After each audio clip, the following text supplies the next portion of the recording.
Hi, everyone. Welcome to our Super Site and Rev Genius webinar. I'm going to start sharing my screen. I hope you can hear and see me well in just 1 second. Awesome. So today we'll be talking about how you can boost your marketing ROI with branding and performance, as you know from the title. Please use the chat to ask any questions if you want. Also during the presentation, during the webinar, and at the end, also we'll be doing a Q&A for I think around 20 minutes. So please engage as much as you want.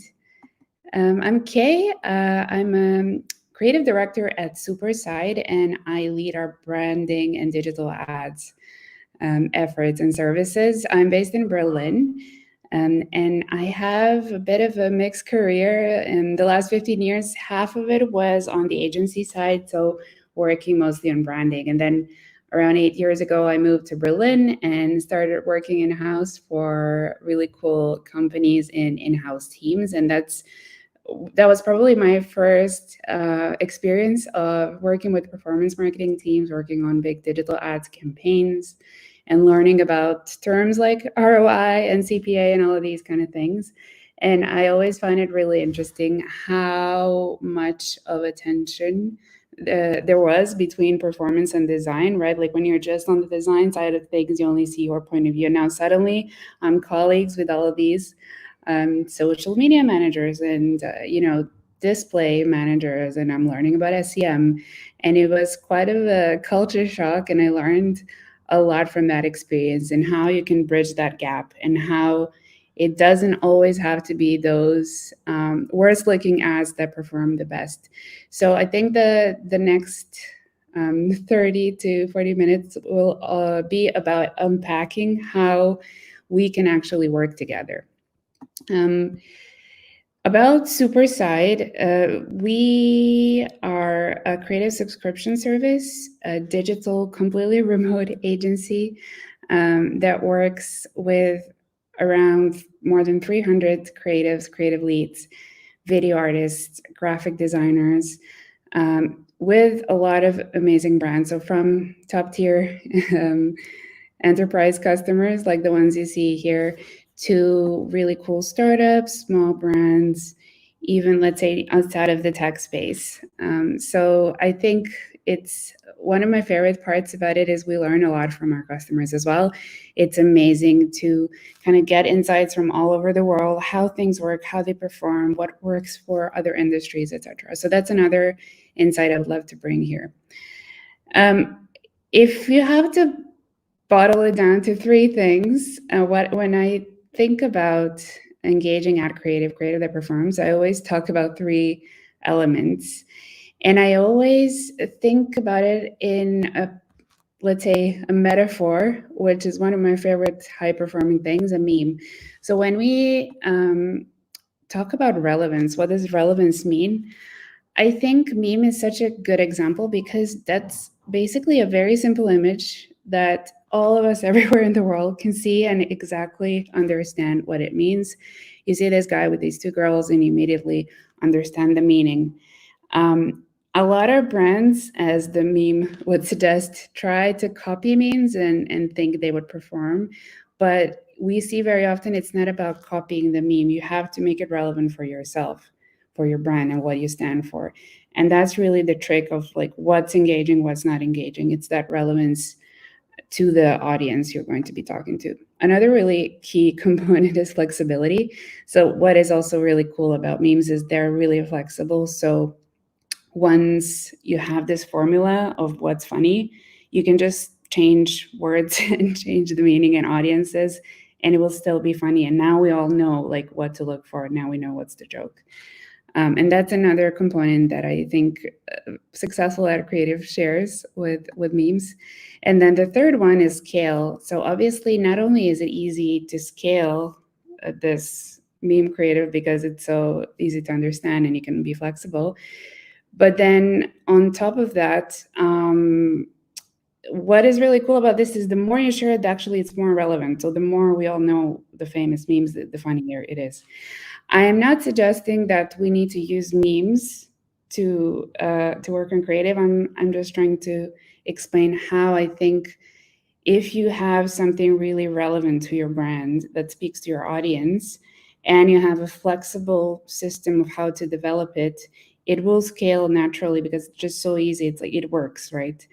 I don't necessarily think you can use memes as a device. Although I know at Super Sign, and that's another topic, we've last year worked on a campaign for Reddit where we actually re-shot memes with our own team. And it was pretty funny, and you can find it on our website. But that's for another day. So today we'll be talking about relevance, flexibility, and scale.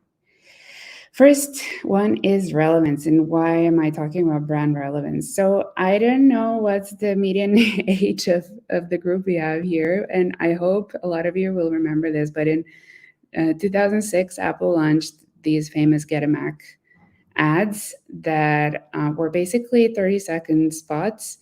And there were, and I Googled it, I didn't know this, but there were 66 different ads that talked about different benefits of Macs versus PC. And I will just play this because it's really fun. Hello, I'm a Mac. And I'm a PC.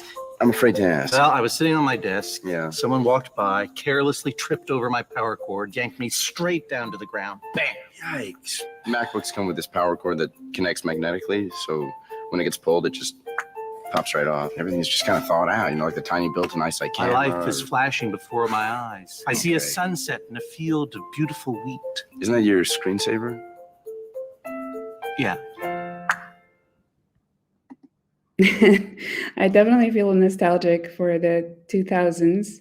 And surprisingly or not surprisingly, they managed to increase revenue by 39% within the year with a record-selling amount of Macs. And because of this really simple format of like these two guys that talk about pros and cons, we all know PCs, but now you have the Mac. They created 66 different ones. It was funny, and it was, at the time, people, I don't know how easy it was to become viral, but this became viral.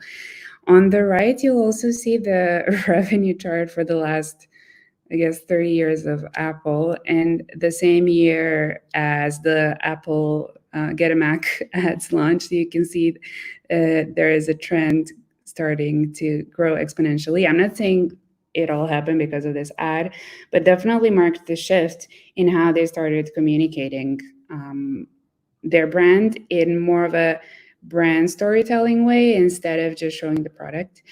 And you see here, you don't really see the product until the end of the ad, 30 seconds in.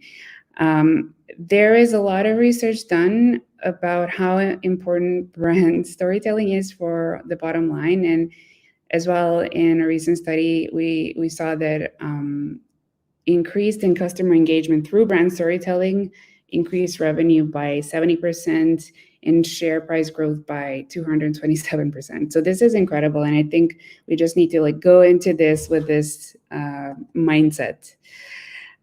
What is really challenging, I think, when you're not Apple, but you're a small brand or normal brand starting off, is that it's really hard to adapt to digital advertising when you're really small. So what I've seen over and over again in all ranges and industries is we have this typical startup, they call baby brand. You start off and you don't really have a website that's super designed. You maybe have a logo, but it's not the best logo. You don't have a brand guideline or strong brand, and you're just testing things out. You have your MVP and you're just running ads and you're trying to see a lot of things, and you start growing, and then you suddenly have more customers and maybe have some budgets, and you start investing in design. This is really the sweet spot where you start kind of testing things out, but with more intent, with more idea what you're doing. You don't have a brand yet because it's also very hard to understand even what's your business like, what will be the direction to go to. And then once you've become really successful, we have these market leaders that can kind of have everything figured out. We have a beautiful brand. There is storytelling. There is all the ads are designed perfectly and everything works. However, I think a lot of times we forget how difficult this growth phase is, or maybe you're saying I'm not forgetting because I'm in it right now. But this is where a lot of our customers come to ask us for help, whether with the branding or the performance side of things. And what I've seen the biggest struggle is that while you're in this cycle, you've already created so many things that because you now need to rebrand, you have to change everything all over again. And it's harder to kind of get this increase when you're already like halfway through. So basically, as we call it, building the plane while you're flying it. And this is why I would always consider and advise everyone to start thinking about branding as early on as possible. It's like the thing of like choosing the right username for your email when you're a teenager. It's better to do it sooner than later. So what happens usually, these growing brands come to us and they tell us like, oh my God, we don't have a strong brand foundation. What do you do? What do we even need? I don't know where to start. And what we usually say is that they have to have a strong brand framework. So what is a framework? And I find this also quite entertaining. Every time you work with another agency or another in-house branding team, everybody has a different methodology. Even if you Google it, you'll find like 100 different infographics and charts, and every agency has its own thing. But how we usually think about it as Supersite is, let's think of like the simplest thing possible you can put on one slide, on one page, to really talk about who you are first as a company. So we usually have this mission, vision, values, like who you are as an organization, as a company, what do you stand for. Then there's a second level building on top that talks about the business and marketing. So who's your audience? What are your USPs, your differentiator, your business goals, right? That's kind of going to inform a bit more of who is your brand. And then you have those typical brand modules like key messages. So if this is our audience and this is our USP, how do we communicate that? What is the sort of message we need to send to these people? And then once you know what the message is, you have stuff like brand attributes and tone of voice. So how do you say this message? You know who you're talking to, you know what you want to say, how are we going to say it? And then we also have usually an overarching positioning statement on top that's basically just like a summation of everything that you see on the chart. So if you go and you say this one phrase or one word to anyone in the company, they're like, yeah, I know what to do. I know how to run this ad. I know how to communicate this in PR or whatever. And in light of AI being a more present force in our lives, I would also try to think of these as prompts. So like if you go to ChatGPT, like what's the easiest way to tell ChatGPT about your brand? And this is a brand framework. So what are some examples? What do I mean by these brand frameworks? A recent example I really love is Klarna. I'm hoping everybody is familiar with it. A fintech brand from Sweden. They have recently refreshed their brand, and this is an example of how it works. They say they're the smart way to shop and pay, and you can see smart way is highlighted. They talk about being curiously bold, like pancake for breakfast, so a bit like Rebels, right? Offbeat, optimist, straight up, strikingly relevant. And from here, again, we don't work at Klarna, we don't know exactly the details, but what I'm hearing, what I'm reading from this is, so they're smart, they're different, they're positive, bold, and simple, and future forward. And how does this look like then in real life? These are some of their assets, right? So you can see very easily from a few examples that when they say smart, it's really about teasing the customer, explaining things in a really simple and smart way, being bold with their statements, with their typography, with their colors, etc. And why is this important? First of all, we understand, they communicate their brand in a way that's almost easily recognizable by everyone in the world. So kind of similar to what I was saying about memes.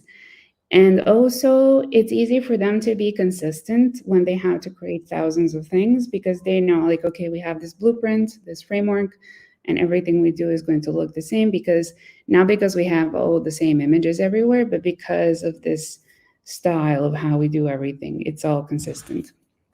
Another great example is Uber. They famously rebranded in 2028.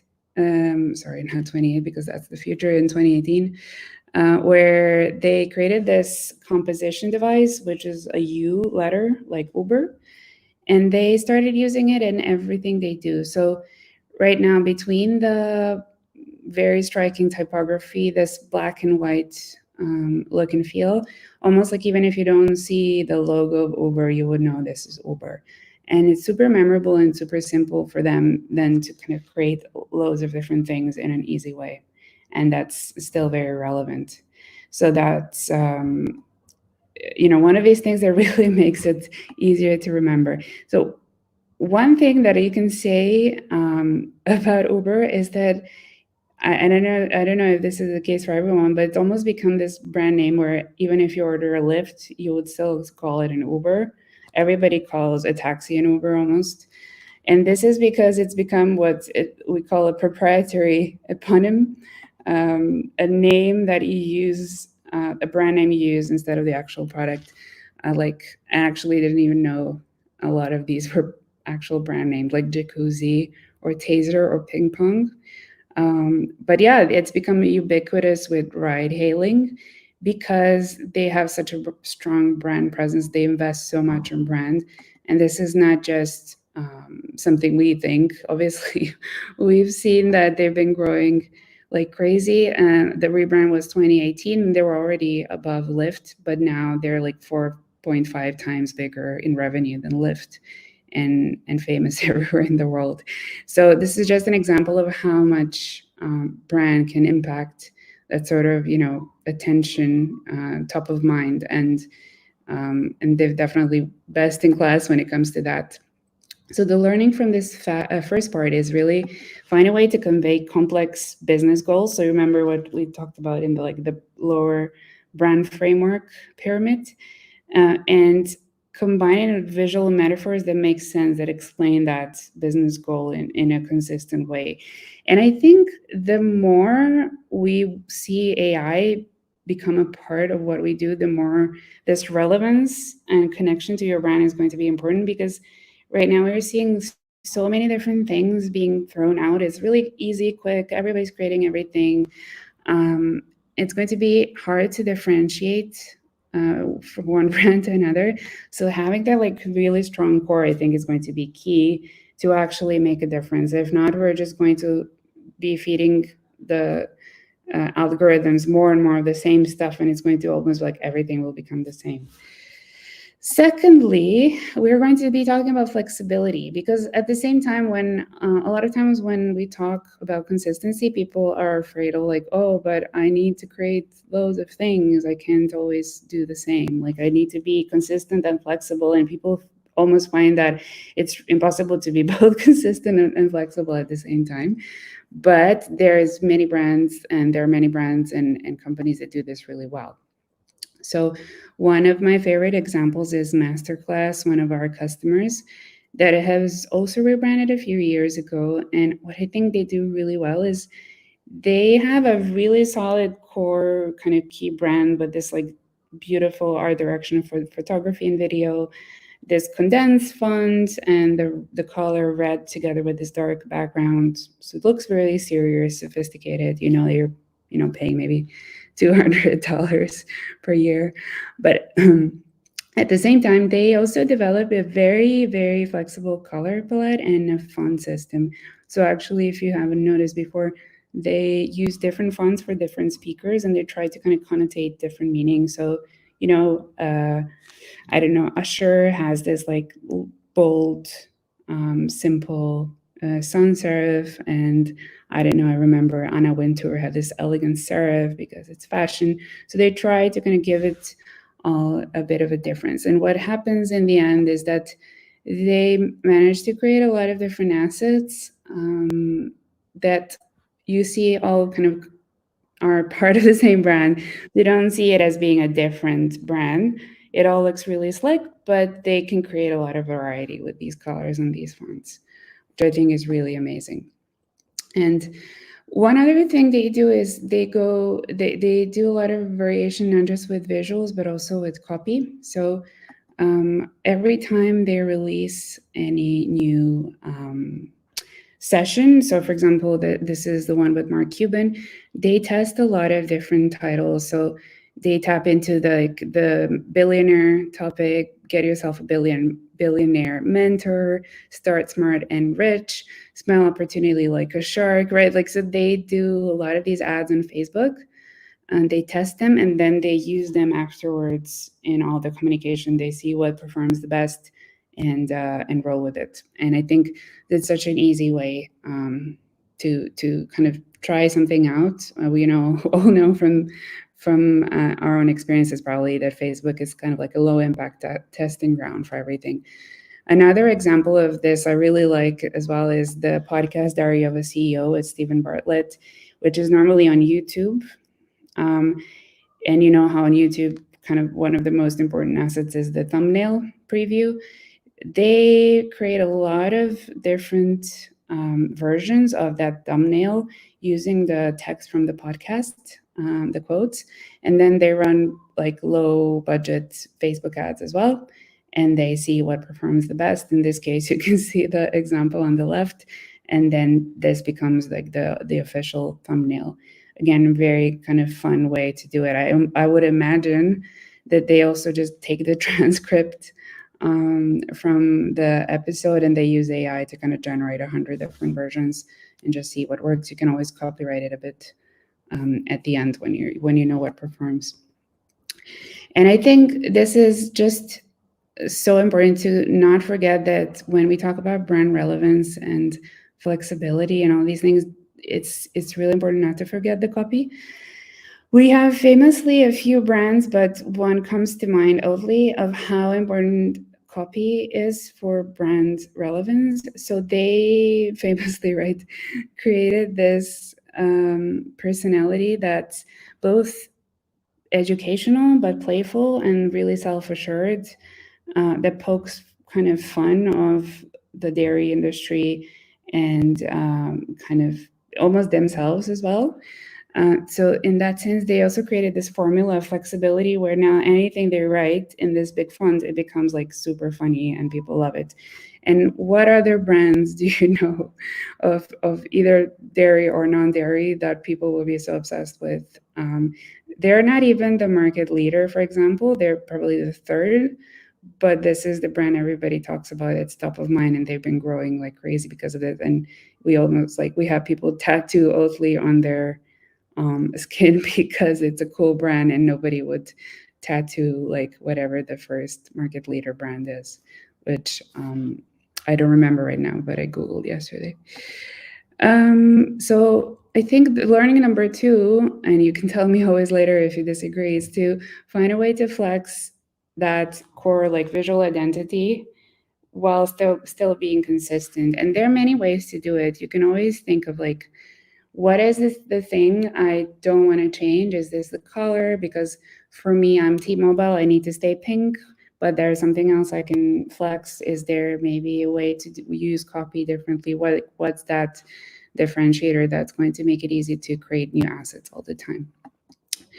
And the third part is building for scale. And you remember we were talking how important it is to actually create scale easily.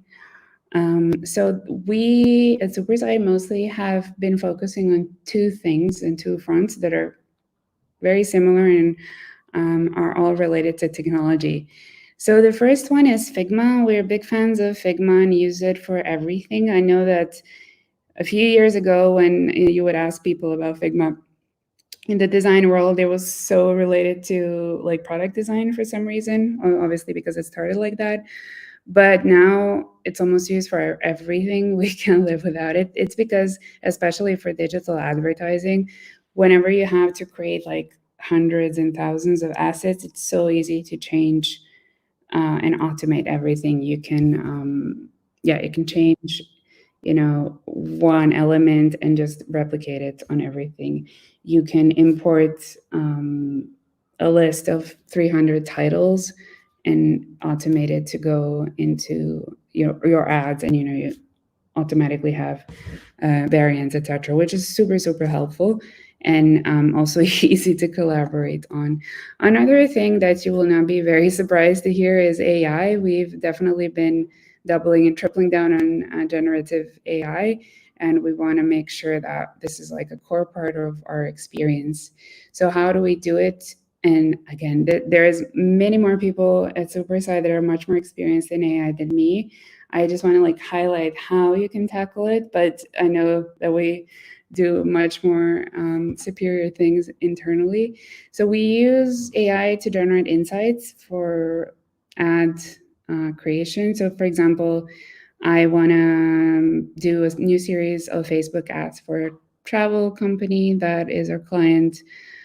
We use tools like obviously ChatGPT or custom GPTs or Perplexity, other tools like that, where you can just search for a lot of insights. So you can say, oh, what are travelers looking for? Usually, what are they interested in?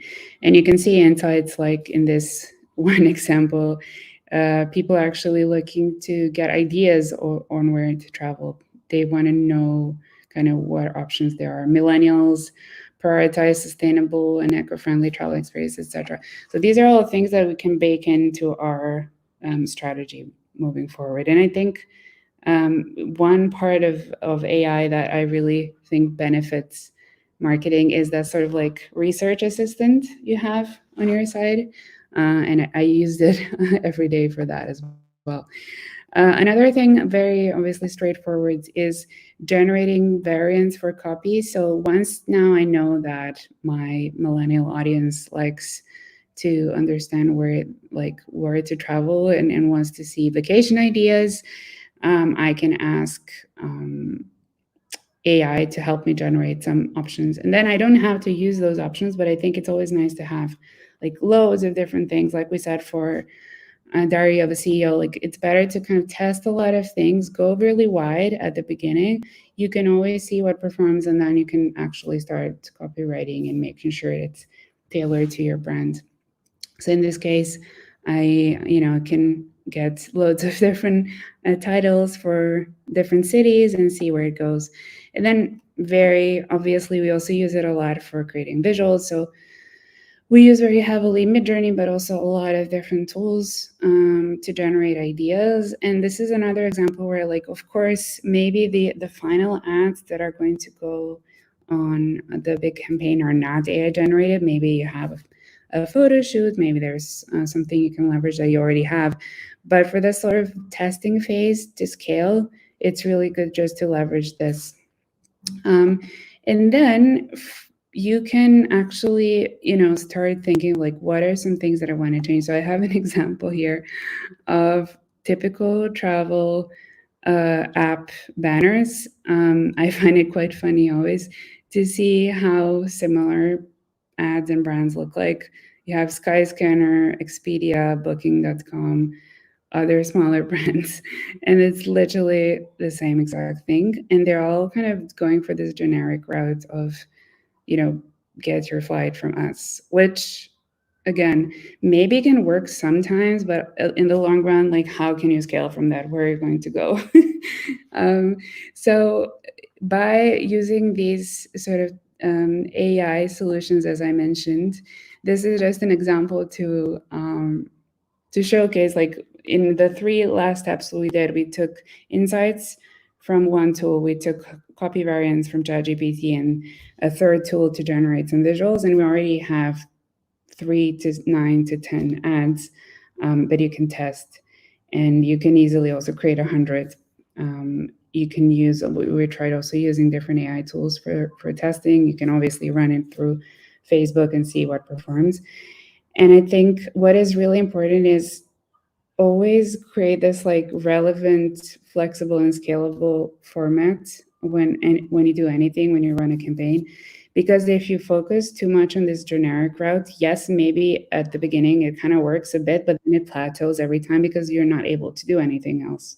Then now you're stuck in this one format. Whereas if we're thinking about it in a scalable way from the beginning, then you can talk about 100 different cities and in 100 different ways. You can try photos of the city, photos of people, right? Like there's almost a world now that we can try to do.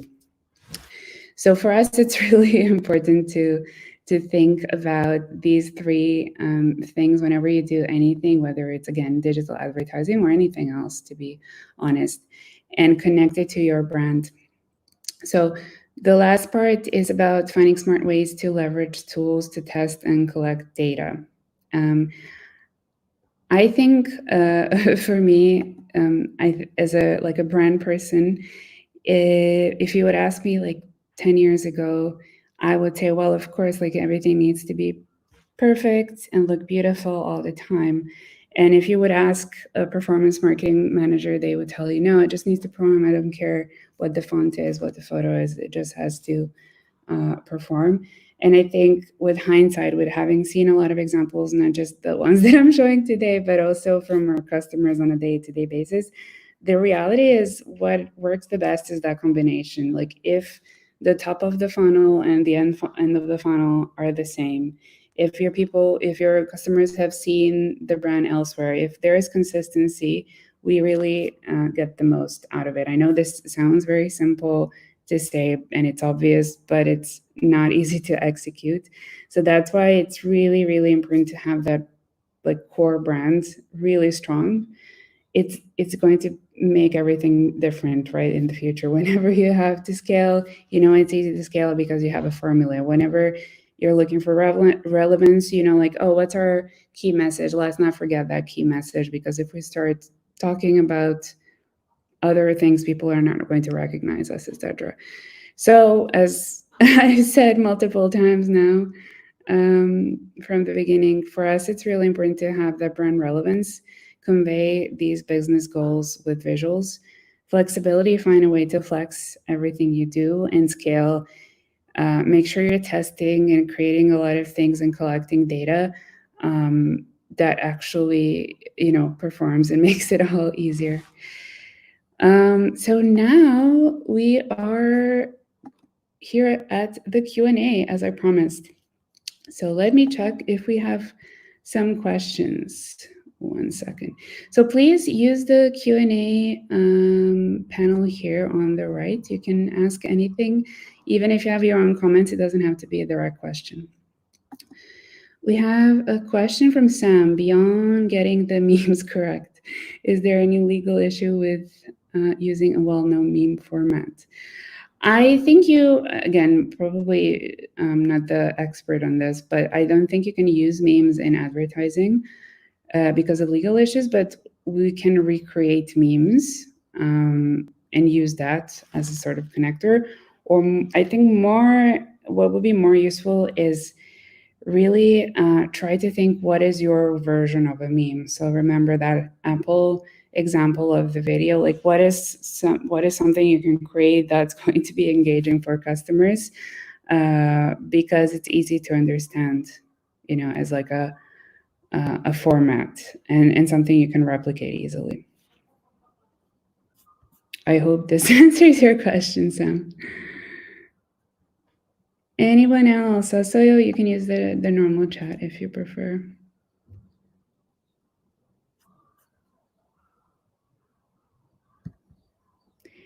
Katya, if you use AI-created imagery in mock ads to test, are you testing through testing platforms or directly on social? Would love your thoughts on how you deal with potential copyright infringements. So, I mean, obviously, it's a bit tricky. What I think we do most of the times is usually it's enough to use AI imagery as a source, but not as like the final result. So maybe you're changing it up or you're adding it to something existing, etc. I would imagine, again, not like an expert on copyright, but I would imagine that if you're testing internally with platforms, you don't have to worry about that, whether if you're actually running it on Facebook or other social media, then you have to kind of change it up a bit. These are very good questions, though. I would love to kind of dig deeper into it. We have a question from Sai. What do you think is the best way to convince SaaS technical founders that branding is important to their marketing ROI? Most technical founders put branding to the side, and it's one challenge I see often. I think you're preaching to the choir, and I also think this is a very common problem we have. Where to begin? I mean, first of all, I think that what one of the parts of the problem is that founders and generally speaking marketing people perceive branding as like a crazy expense and something that takes a lot of time to do. I think that not just because of my experience with Superside, but I've seen this with other agencies. I think we've become much quicker at doing that overall as an industry. Branding can now last like 1 or 2 months, and you have something you can work with. Especially, I would say when you're a smaller brand, you don't even need something super complex, and you don't need like 6 months to recreate everything. I've seen a lot people have a lot of success with just maybe tweaking some things they already have. It doesn't always have to be something revolutionary. Secondly, I think it's really hard to show the importance of branding just by saying like things like, oh, it's going to look better, or you're going to have a better looking website. It's really about tying it back to what I was talking about, that like how flexible and efficient everything else you do will be once you have this sorted out. So for example, if you don't have differentiation when it comes to visual from your competitors, it's going to be harder for your ads to perform. Or if you don't have a design system, your designers are going to spend 3 times as more to create anything because they don't have things to work with. So kind of bringing it on the technical side of things usually helps. And then also bringing these success stories to life, right? Like not even just Uber and the other brands, but even we've seen so much success in every category. When companies rely on branding a bit more, they are immediately having more success. Airbnb is one of them, and I've seen a lot of brands like Klaviyo or others that have just seen so much increased potential when it comes to that. And yeah, definitely efficiency is one. I know that there are some designers in this group. It's just really a matter of even productivity and efficiency. Like if you don't have a system to work with, it's really hard to come up and like reinvent the wheel every time. And then there are millions of calls and decisions, and it's hard to brief things because we just don't speak the same language. Whereas if you invest in this upfront, you're just going to not have this issue anymore.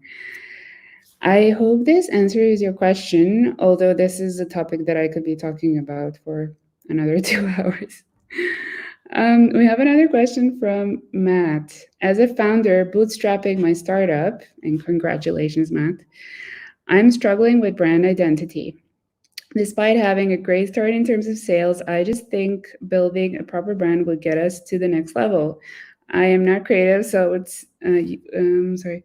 So would you suggest finding my own way and learning how, I'm kind of seeing 2 messages. Sorry, I'm not trying to read this not properly. I guess you're asking how to like get best practices and how to learn. Well, I mean, I guess an easy answer would be to talk to someone who's a specialist. I do believe it's obviously hard to think about it because maybe you think like, oh, I need to like pay some agency like 100K to do something. That's not true. I think there is a lot of ways to think of strategy with not a lot of money very early on. We work with a lot of startups that literally just opened, and it's not such a big investment. And I think investing in this early on makes a lot of sense. I think what is really important is really to think of it strategically and not just visually, though, because if you are just going to be having discussions about logos and colors, that's not going to be helpful for you. But if you really think about that like framework piece, you can then almost work with freelancers on design if there is a specialist, a consultant that helps you on the brand strategy piece. I hope this answers the question. Again, this is a bit of a complex one that is hard to answer completely without kind of a back and forth. And then another question, which I think is probably the same, Matt, or maybe another Matt, but do I outsource or figure it out on my own? I don't know you, but I would imagine you're not the branding expert. So I would probably suggest you kind of invest a bit upfront and outsource it and talk to someone. Because again, as I said before, it really makes a huge difference. Moving forward, then you can start figuring things on your own, because like now you have something to work with. Do we have other questions? I'm seeing it here, sorry. Jenna, how do you keep the creative consistent considering creative fatigue and the amount of assets each platform requires for algorithm? Example, Google Ads requests 5 variations. Would it be different depending on funnels? Yes, that's a very good question and a very big problem everybody has, I think. Which brings me back to my second and third point. So first of all, yeah, I think it's become almost common practice to always think in variants, whatever you do. Like we almost never create one ad now, it's always like 20. And in that sense, more on like the technical level, when it comes to consistency, we usually build out templates so that you have consistency, because it's kind of like a plug and play thing. You don't really move things around too much, but then you have variety where it comes to copy and visual, or if it's video, right? So like the motion. And as I said before, we use Figma for everything. And it's really easy to just create loads of different things very quickly. When it comes to like the more essential, like how do you actually create the variety of content?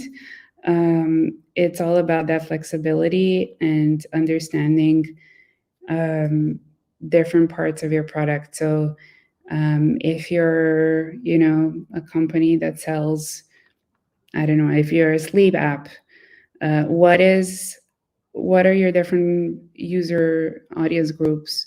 What are their pain points? So if it's, a content piece about why you're not sleeping, what are like 10 different reasons why you're not sleeping? And then let's tackle that and then create a lot of different visuals. Inside of that, okay, I know my audience is why they're not sleeping, but now let me test. Do I show a woman that's sleeping, a woman that's not sleeping, and if she's like holding her head? Do I want to show nature, like calm, for example? They don't show people not sleeping. They just show like beautiful, calm meadows and rivers and things like this. So there's a lot of things inside of any sort of concept that you can test and prove your point. And then inside of that, I would always recommend kind of mapping things out and not testing 2 things at once, because you're not going to see the results you want. So if in this test we're testing the kind of use case, then we're just doing the use case. But if we're testing the visual, then we're just testing the visual. Then you can see what performs the best. For example, when you have I don't know, a travel agency, as the example before, there will always be something that works better. Like I would imagine photography works better than illustration, because people want to see real real locations. But if you're a SaaS brand and you do, like, you have technology, then maybe people don't want to see a real picture. They want to see your app or your product, or maybe not. Maybe they love seeing real people use cases. I don't know, but this is something everybody needs to figure out for themselves. And I've seen this really change from country to country, almost even. So at Delivery Hero, we would do a lot of ads for food delivery, and in some places it really worked to show like the burger, kind of dripping down the sort of food porn and stuff. But in some places it worked better to show the app and the functionality, because it's easy to use, right? Like in Germans love functionality and efficiency, but I don't know, French people love seeing food. So that's the sort of kind of thinking you need to bring into everything we do. And I think even just with this small conversation, now we already have like 10 ideas to test in the next 3 months. I hope this answers your question, Jenna. There is a question from Aurelia. We struggle to push on investment for branding campaigns and prioritize tactical assets, which I'm assuming it's very common. Do you have insights on how to stay creative with purely deal conversion-driven cons? It's a very tricky question that I think a lot of us have this issue. I would imagine that it's really, really helpful to try to think of both at the same time, because on one hand, I'm assuming you're referring to this, like it's really hard to convince your stakeholders to invest in just branding without having that like business output, even just for the fact that it's going to be harder to measure your branding campaign than your tactical campaign. So if you can kind of combine the two, I think that makes sense. So like, what is going to be our hero campaign? Maybe it's not so tactical, and we're going to run it on YouTube and TikTok or whatever, but then we're going to have edits of that one that has deals with McDonald's or whatever that we're going to run on different things. I probably think that would make sense, but I would love to also hear in the chat if anybody has better ideas. I think maybe this also kind of brings me to my original point of maybe we all need to stop thinking of like brand and performance as these two very separate things that sit on the opposite sides of the world, and start always thinking about it at the same time. If not, we're not going to be able to scale or succeed, whatever the business is. Let me see. Do we have other questions?